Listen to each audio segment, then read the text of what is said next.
Allergiya varsa, allergiyanın kəskin formalarında bal olmaz. Bəzi hallarda belə maraqlı mən situasiyalar görmüşəm.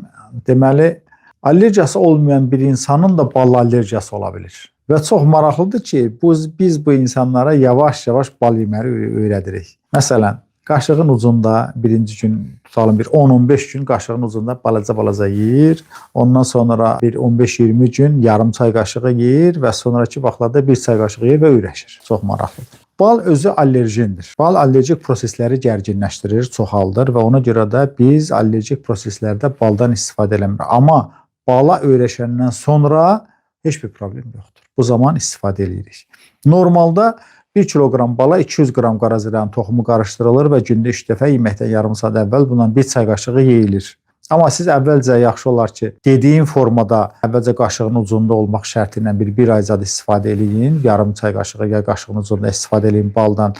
Baxın gör bədəninizdə bala qarşı reaksiya yoxdursa, həmin bu müddətdə də gündə 3 dəfə qarazirənin bir orta xörək qaşığından yağını için, bir aydan sonra isə həmin bu məzunu dediyim 200 qram qarazirəni 1 kiloqram bala qarışdırıb içə bilərsiniz. Ondan sonra içəndə sizə problem olmayacaq inşallah.